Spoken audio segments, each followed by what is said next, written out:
Hello friends, welcome back to Tripathi tutorial. This is जगत।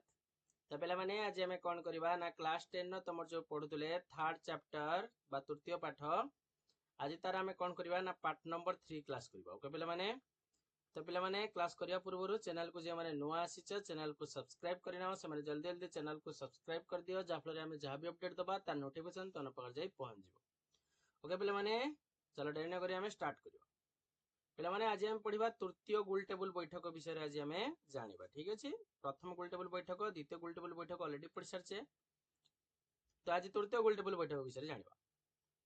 देख पे कौन कौन देख तृतीय गोल टेबुल बैठक के पे मैंने ना 1932 माने 1932 मसीह 1932 मसीहा नवेम्बर मास 17 रु डिसेम्बर मास 24 पर्यंत है इंग्लैंड रो तृतीय गोल टेबुल बैठक अनुष्ठित होता। कौटी अनुष्ठित होता ना इंग्लैंड रे है नवेम्बर 17 रु डिसेम्बर 24 माने पाखापाखि मासे 7 दिन पाखापाखि बसते। आईन अमान्य आंदोलन चालू रही बैठक को कांग्रेस वर्जन करथिला। जेहेतु आईन अमान्य चलथिला तेणु से कांग्रेस ए बैठक को कौन करथिला वर्जन कर। बैठक शेष में साइमन कमिशन सुपारिश भित्ति भारतर शासन पाई प्रस्तुत एक नूतन संविधान रूपरेख संबलित श्वेतपत्र प्रकाशित है और यह आलोचना निमंते ब्रिटिश पार्लियामेंट को पठागला। 1935 अगस्त 2 तारिख में यह गृहीत हुई भारत शासन आईन 1935 भाव नामित है। जो तृतीय गोल टेबुल बैठकटा तुम कौन है भारत शासन आईन 1935 नाम अभिहित है। अच्छा, बर्तमान देखा आईन अमान्य आंदोलन समाप्ति किपरि है। देख पे मैंने कौन कौच ना 1933 मे मसरे हरिजन समस्या उपर ध्यान देवाई एवं निजर और सहयोगी मानकर मनर शुद्धिकरण गांधीजी 21 दिनिया अनशन घोषणा करते। 21 दिनिया अनशन से घोषणा करते। सरकार गांधीजी को कारागार मुक्त करदे। दीर्घ दिन पर्यंत सरकार दमनमूलक कार्य सत्वे चालू रखि आंदोलन सत्याग्रही मान उत्साह को बजाय रखिबार काठिन्य उपलब्धि करी आंदोलन को स्थगित रखिबाई गांधीजी कांग्रेस को सुपारिश कले। 1933 मे मासरे स्थगित रखाई द्वितीय पर्याय आईन अमान्य आंदोलन 1934 एप्रिल औपचारिक भाव प्रत्याहृत हैला। तापरे आईन अमान्य आंदोलन भारतर इंग्रेज शासन विरुद्ध एक तीव्र प्रतिक्रिया प्रकाश करने दिगरे संपूर्ण रूपे सफल होता। जदियो कांग्रेस लक्ष्य पूर्ण स्वराज, कांग्रेस लक्ष्य कौन थिला पूर्ण स्वराज पूरण हुई पारि नथिला, तथापि आईन अमान्य आंदोलन जातीय संग्राम नूतन उन्मादना भरी देथिला। एबे से देखिबा आईन अमान्य आंदोलन ओडिशार कौन भूमिका अछि से विषय जाने। ठीक अछि, देखो गांधीजी दांडी यात्रार प्रतिध्वनि भारतर विभिन्न राज्य में शुणा जाइथिला। ओडिशा एक कौन उपकूलवर्ती अंचल होइथिबारु लवण सत्याग्रह द्वारा विशेष भाव में प्रभावित होइथिला। 1930 मार्च मास 16 बालेश्वर ठारे अनुष्ठित कांग्रेस उत्कल प्रादेशिक कांग्रेस कमिटीर सभारे ओडिशार आईन अमान्य आंदोलन करबा पई निष्पत्ति नियागला और गोपबंधु चौधरी को आंदोलन नेतृत्व दियागला। कहा को नेतृत्व दियागला गोपबंधु चौधरी है। इंचुड़ी काकटपुर को जगह ना गंजाम आदि स्थान रे आईन अमान्य आंदोलन विशेष भाव में सक्रिय होता। सत्याग्रही माने लौह स्तंभ बाहिनी, पतित बाहिनी, गंजा बाहिनी, संबलपुर बाहिनी यही भाव में से विभक्त है। लौह स्तंभ बाहिनी, पतित बाहिनी, गंजा बाहिनी, संबलपुर बाहिनी यही भाव से भाग होते। गुजरात दांडी पर ओडिशार इंचुड़ी लवण सत्याग्रह समग्र भारतर द्वितीय स्थान अधिकार करथिला। है जो गुजरात दांडी थिला तमर से कह जाए कि द्वितीय दांडी हूँ तुम जो इंचुड़ी।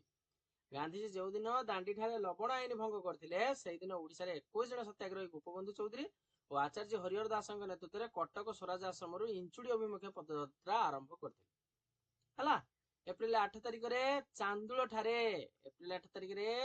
ठारे गोपबंधु चौधरी को निषेधाकारी आदेश अमान्य करिथिबा अभियोग रे गिरफ कराजिबारु आचार्य हरिहर पदयात्रा सत्याग्रही नेतृत्व नेले और से 1930 एप्रिल मास 12 तारिख में इंचुड़ी जाके पहुंचले। इतिमध्य रमादेवी ମାଳତୀ ଦେବୀ, କୋକିଳା ଦେବୀ, ଜାହ୍ନବୀ ଦେବୀ, ସୁଭଦ୍ରା ମହତାବ ଆଦି ନାରୀ ନେତ୍ରୀ ମାନେ ଏମାନେ ସବୁ ଥିଲେ ନାରୀ ନେତ୍ରୀ ଇଞ୍ଚୁଡ଼ିରେ ଯାଇକି ପହଞ୍ଚିଲେ।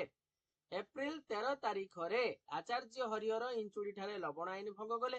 ଆଚାର୍ଯ୍ୟ ହରିହର ଓ ତାଙ୍କର 7 ଜଣ କର୍ମୀ ଗିରଫ ହୋଇଥିଲେ।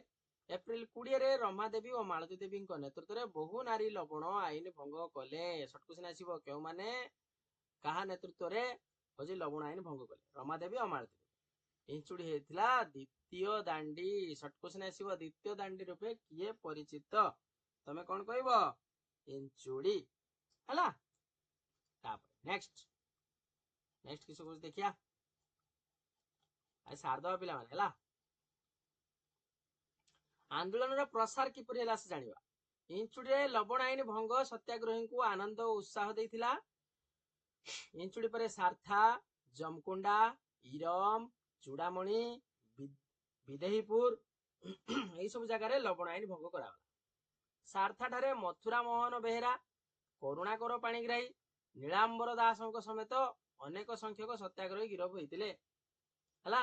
ସେପରି କୁଜଙ୍ଗ ଠାରେ 1930 ମେ 8 ତାରିଖ ଦିନ ନାରାୟଣ ବୀରବର ସାମନ୍ତ, ରମା ଦେବୀ, ମାଳତୀ ଦେବୀଙ୍କ ନେତୃତ୍ୱରେ ଲବଣ ସତ୍ୟାଗ୍ରହ ଆରମ୍ଭ ହୋଇଥିଲା। କୁଜଙ୍ଗର ରାଣୀ ଭାଗ୍ୟବତୀ ପାଟ ମହାଦେଇ ଏହି ସତ୍ୟାଗ୍ରହରେ ଯୋଗଦାନ କରିଥିଲେ। ପାରାଦୀପୀ, ଏରସମା, ଗଡୁଆ, ବରଡିଆ, କାଳିଘାଟ ଆଦି ସ୍ଥାନରେ ଲୋକମାନେ ଲବଣ ଆଇନ ଭଙ୍ଗ କରିଥିଲେ।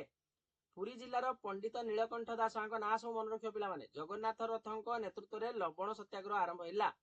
ସେପରି କାକଟପୁର, ଅସ୍ତରଙ୍ଗ, ଖଣ୍ଡସାହି, କୁହୁଡି, ଲାଟରା ଆଦି ସ୍ଥାନରେ ଆନ୍ଦୋଳନକାରୀ ମାନେ ସକ୍ରିୟ ଥିଲେ। ଗଞ୍ଜାମ ଜିଲ୍ଲାର ସେପରି କିଏ ନା ବିଶ୍ୱନାଥ ଦାସ, ନିରଞ୍ଜନ ପଟ୍ଟନାୟକ, ଶଶିଭୂଷଣ ରଥ, ଦିବାକର ପଟ୍ଟନାୟକ, ସାରଳା ଦେବୀ, ମାଳତୀ ଦେବୀ ଲବଣ ସତ୍ୟାଗ୍ରହ ପରିଚାଳନା କରିଥିଲେ। ମନେ ରଖିବ ପିଲାମାନେ ହେଲା। ଗଞ୍ଜା, ହୁମା, ଲକ୍ଷ୍ମୀପୁର, ପଲ୍ଲୀ ନନ୍ଦ ଆଦି ସ୍ଥାନ ଗୁଡିକର ଲବଣ ସତ୍ୟାଗ୍ରହର କେନ୍ଦ୍ରସ୍ଥଳୀ ହୋଇଥିଲା। ନିରଞ୍ଜନ ପଟ୍ଟନାୟକ, ସରଳା ଦେବୀ ଆଦି ନେତୃସ୍ଥାନୀୟ ବ୍ୟକ୍ତି ଗିରଫ ହୋଇଥିଲେ ମଧ୍ୟ ଏହି ଆନ୍ଦୋଳନ ଦୁର୍ବଳ ହେଇନଥିଲା। ଏବେ ଆସି ଜାଣିବା ଆନ୍ଦୋଳନର ଅନ୍ୟାନ୍ୟ କାର୍ଯ୍ୟକ୍ରମ କଣ ଥିଲା। ଠିକ ଅଛି। ଦେଖ ପିଲାମାନେ, ଲବଣ ଆଇନ ଭଙ୍ଗ ବ୍ୟତୀତ ଆଇନ ଅମାନ୍ୟ ଆନ୍ଦୋଳନର ଅନ୍ୟାନ୍ୟ କାର୍ଯ୍ୟକ୍ରମ ମଧ୍ୟରେ ସାମାଜିକ ବାସନ୍ତ, ବିଦେଶୀ ବସ୍ତ୍ର ବର୍ଜନ, ଚୌକିଦାରୀ କର ଉଚ୍ଛେଦ ଓ ନିଶା ନିବାରଣ ଏଗୁଡା ସବୁ ତମର ପ୍ରଧାନ ଥିଲା। ମନେ ରଖିବ ହେଲା। ଓଡିଶାର ଆଇନ ଅମାନ୍ୟ ଆନ୍ଦୋଳନ ସମୟରେ ଇଂରେଜ ସରକାରଙ୍କୁ ସହଯୋଗ କରୁଥିବା ବ୍ୟକ୍ତି ମାନଙ୍କୁ, ଯେଉଁମାନେ ଇଂରେଜ ମାନଙ୍କୁ ସାହାଯ୍ୟ କରୁଛନ୍ତି, ସେଇମାନଙ୍କୁ ସାମାଜିକ ସ୍ତରରେ ବାସନ୍ଦ କରାଯାଇଥିଲା। ଇଞ୍ଚୁଡ଼ି ଅଞ୍ଚଳରେ ଏହି ବାସନ୍ଦ ଏପରି ସଫଳ ହୋଇଥିଲା ଯେ ଯେକୌଣସି ସରକାରୀ କର୍ମଚାରୀ ନିତ୍ୟ ବ୍ୟବହାର୍ଯ୍ୟ ଯଥା ଜାଳେଣୀ କାଠ, ଚାଉଳ, ଲୁଣ ଆଦି ଜିନିଷ ପାଇପାରୁନଥିଲେ। ସେହିପରି ସତ୍ୟାଗ୍ରହୀ ମାନଙ୍କର ପ୍ରରୋଚନାରେ ଜନସାଧାରଣ, ସାମ୍ବାଦିକ ଓ ପୁଲିସ ମାନଙ୍କୁ ଆବଶ୍ୟକ ସାମଗ୍ରୀ ଯୋଗାଇଲେ ନାହିଁ। ଆଇନ ଅମାନ୍ୟ ଆନ୍ଦୋଳନର ଅନ୍ୟ ଏକ ଗୁରୁତ୍ୱପୂର୍ଣ୍ଣ ପଦକ୍ଷେପ ଥିଲା ଚୌକିଦାରୀ କରର ବିରୁଦ୍ଧ। ସର୍ଟ କ୍ୱେଶ୍ଚନ ଆସିବ, କାଉ କରର ବିରୁଦ୍ଧ ଥିଲା? ଚୌକିଦାରୀ କରର ବିରୁଦ୍ଧ। ଇଞ୍ଚୁଡ଼ି ନିକଟସ୍ଥ ଶ୍ରୀଜଙ୍ଗ ଅଞ୍ଚଳରେ ଗୌର ମୋହନ ଦାସ ଓ ବିଦ୍ୟାଧର ରଥଙ୍କ ନେତୃତ୍ୱରେ 1931 ମେରେ ଏହା ଆରମ୍ଭ କରାଯାଇଥିଲା। ଚୌକିଦାର ତଥା ଦଫାଦାର ମାନଙ୍କୁ ଇଂରେଜ ସରକାରଙ୍କର ଗୁଲାମୀ ନ କରିବା ପାଇଁ କୁହାଗଲା। ହେଲା। ଏଥିରେ ଉଦ୍ବୁଦ୍ଧ ହୋଇ କେତେକ ଚୌକିଦାର ଚାକିରିରୁ ଇସ୍ତଫା ଦେଲେ। ଏହି ଆନ୍ଦୋଳନକୁ ଦମନ କରିବା ଉଦ୍ଦେଶ୍ୟରେ ପୁଲିସ କେତେକ ନେତୃସ୍ଥାନୀୟ ସତ୍ୟାଗ୍ରହୀଙ୍କୁ ଗିରଫ କରିବା ପରେ କ୍ରୋଧାନ୍ୱିତ ଗ୍ରାମବାସୀ ଏକ ପୁଲିସ ବାହିନୀକୁ ମାରଧର କରିବାରୁ 54 ଜଣ ବ୍ୟକ୍ତିଙ୍କୁ ଗିରଫ କରାଇଲା। ପୁଲିସ ମାରି ଆଉ ଗିରଫ କରିବେନି ନା। ଏଠାରେ ନେତୃସ୍ଥାନୀୟ ବ୍ୟକ୍ତିଙ୍କ ସମ୍ପତ୍ତି ଲୁଟ ସହିତ ଗ୍ରାମବାସୀଙ୍କ ଉପରେ କେତେ ଟଙ୍କା? 6000 ଟଙ୍କା। ସର୍ଟ କ୍ୱେଶ୍ଚନ ଆସିବ, 6000 ଟଙ୍କାର ଶାସ୍ତିମୂଳକ କର ଭାର ଦିଆଗଲା। ହେଲା। ସେପରି ଓଡିଶାର ନିଶା ନିବାରଣ ଅଭିଯାନ ମଧ୍ୟ ଆରମ୍ଭ କରାଗଲା। ସର୍ବପ୍ରଥମେ ଗ୍ରାମରେ ଥିବା ସବୁ ତାଳ ଓ ଖଜୁରୀ ଗଛକୁ କାଟିବା ପାଇଁ ସତ୍ୟାଗ୍ରହୀ ମାନେ ଜନସାଧାରଣଙ୍କୁ ବୁଝେଇଲେ। କାରଣ ଏଇଥିରୁ ତିଆରି ହୁଏ ନା, ତାଡି ଫାଡି ତିଆରି ହୁଏ ସବୁ। ହେଲା। ସେଇଥିପାଇଁ ଏଗୁଡା ସବୁ କାଟିଦବା ପାଇଁ ବୁଝାଇଲେ। ତା ଛଡା କଟକର ବିଦେଶୀ ମଦ ଦୋକାନ ଓ ଗାଁ ମାନଙ୍କୁ ଥିବା ତାଡି ଦୋକାନ ଆଗରେ ଶାନ୍ତିପୂର୍ଣ୍ଣ ଧାରଣା ଦିଆଯାଇ ଲୋକମାନଙ୍କୁ ନିଶା ସେବନରୁ ନିବୃତ୍ତ କରାଇଥିଲେ। ଏହିପରି ବିକ୍ଷୋଭ କରୁଥିବା ସମୟରେ ରମା ଦେବୀ ଓ ସରଳା ଦେବୀଙ୍କୁ ବେତ୍ରାଘାତ ସହନ କରିବାକୁ ପଡିଥିଲା। ମାନେ ମାଡ ଖାଇଥିଲେ ଏମାନେ। ହେଲା। ତାପରେ ଓଡିଶାର ଆଇନ ଅମାନ୍ୟ ଆନ୍ଦୋଳନର ସବୁଠୁ ଉଲ୍ଲେଖନୀୟ ଘଟଣା ଥିଲା ନାରୀ ଜାଗରଣ ଓ ବାନର ସେନାର କାର୍ଯ୍ୟ। ବିଦେଶୀ ଲୁଗା ଦୋକାନ ଓ ମଦ ଦୋକାନ ସମ୍ମୁଖରେ ଧାରଣା ଦେବା ଓ ପ୍ରଚାର ପତ୍ର ବାଣ୍ଟିବା ପ୍ରଭୃତି ଗୁରୁତ୍ୱପୂର୍ଣ୍ଣ କାମ ନାରୀମାନେ ଭଲ ଭାବରେ କରିପାରିଥିଲେ। ସେମାନଙ୍କ ସହିତ 16 ବର୍ଷରୁ କମ ବୟସ୍କ ପିଲାମାନେ ମଧ୍ୟ ସତ୍ୟାଗ୍ରହୀ ରୂପେ ଯୋଗ ଦେଇଥିଲେ। ତେଣୁ ତାଙ୍କୁ ସେଥିପାଇଁ ବାନର ସେନା ବୋଲି କୁହାଯାଏ, 16 ବର୍ଷରୁ କମ ପିଲାଙ୍କୁ। ବାନର ସେନା ନାମରେ ପରିଚିତ ଏହି ଛୋଟ ପିଲାମାନଙ୍କୁ ବାହିନୀ ଲୁଗା ଦୋକାନ, ମଦ ଦୋକାନ ଆଗରେ ଧାରଣା ଦେବା ଓ ପ୍ରଚାର ପତ୍ର ବାଣ୍ଟିବା ଆଦି ବହୁ କାର୍ଯ୍ୟରେ ସାହାଯ୍ୟ କରୁଥିଲେ। ସେମାନଙ୍କୁ ମଧ୍ୟ ପୁଲିସର ବେତ୍ର ମାଡ଼ ସହିବାକୁ ପଡିଥିଲା। ଓଡିଶାର ଆଇନ ଅମାନ୍ୟ ଆନ୍ଦୋଳନ ସମୟରେ ବାନର ସେନାଙ୍କ ଭୂମିକା ଅନନ୍ୟ ଥିଲା, ମନେ ରଖିବ ହେଲା। ତାପରେ ଦମନ ଲୀଳା କଣ ଚାଲିଲା ନା ଓଡିଶାର ମଧ୍ୟ ସରକାର ଆନ୍ଦୋଳନକୁ ପ୍ରଶମିତ କରିବା ପାଇଁ ଦମନଲୀଳା ଚଲାଇଥିଲେ। ହରେକୃଷ୍ଣ ମହତାବ, ଗୋପବନ୍ଧୁ ଚୌଧୁରୀ, ରମା ଦେବୀ, ନନ୍ଦକିଶୋର ଦାସ, ନୀଳକଣ୍ଠ ଦାସ, ଲିଙ୍ଗରାଜ ମିଶ୍ର, ନା ସବୁ ମନେ ରଖିବ। ଯଦୁମଣି ମଙ୍ଗରାଜ, କୃପା ସିନ୍ଧୁ ହୁତା, ସରଳା ଦେବୀ, ମାଳତୀ ଦେବୀଙ୍କ ଭଳି ନେତା ମାନଙ୍କୁ ବନ୍ଦୀ କରାଗଲା। ସମାଜ, ପ୍ରଜାତନ୍ତ୍ର, ଆଶା ଏସବୁ ସମ୍ବାଦ ପତ୍ର ଉପରେ ସରକାର କଟକଣା ଜାରି କଲେ। କିସ ଉପରେ? ସମାଜ, ପ୍ରଜାତନ୍ତ୍ର ଆଉ ଆଶା, ମନେ ରଖିବ। ଏଇ ତିନିଟା ଉପରେ ସମ୍ବାଦ ପତ୍ର ଉପରେ ସରକାର କଟକଣା କଲେ। କଂଗ୍ରେସ ଅଫିସ ଓ ଆଶ୍ରମ ଗୁଡିକୁ ଖାନ ତଲାସ କରି ଆନ୍ଦୋଳନ ସମ୍ପର୍କରେ କାଗଜପତ୍ର ଜବତ କରିଥିଲେ। ସମଗ୍ର ଦେଶରେ ଆଇନ ଅମାନ୍ୟ ଆନ୍ଦୋଳନ ପ୍ରତ୍ୟାହାର ଘୋଷଣା ସଙ୍ଗେ ସଙ୍ଗେ 1934 ମସିହାରେ ଏପ୍ରିଲରେ ଓଡିଶାରେ ଏହି ଆନ୍ଦୋଳନ ପରିସମାପ୍ତି ଘଟିଥିଲା। ଓଡିଶାରେ ଆଇନ ଅମାନ୍ୟ ଆନ୍ଦୋଳନ ବହୁ ସଫଳତା ଲାଭ କରିଥିଲା। ଓଡିଶାରେ ଏହି ଆନ୍ଦୋଳନ ଇଂରେଜ ଶାସନର କୁଫଳକୁ ଜନସାଧାରଣଙ୍କୁ ଅବଗତ କରାଇବା ସହିତ ଜାତୀୟ ସ୍ରୋତରେ ମିଶି ପୂର୍ଣ୍ଣ ସ୍ୱରାଜ ହାସଲ ପାଇଁ ଉଦ୍ୟମ କରିବାକୁ ଉତ୍ସାହିତ କରିଥିଲା। ହେଲା, ଇଏ ଥିଲା ତମର ତୃତୀୟ ପାଠର ସାରମର୍ମ। ହେଲା, ନେକ୍ସଟ କ୍ଲାସରେ ପିଲାମାନେ ଆମେ ଚତୁର୍ଥ ପାଠ ବିଷୟରେ ପଢିବା। ଆଜି ପାଇଁ ଏତିକି ଥାଉ, ନେକ୍ସଟ କ୍ଲାସରେ ପୁଣି ଦେଖିବା। ଓକେ ପିଲାମାନେ, okay, till then bye bye.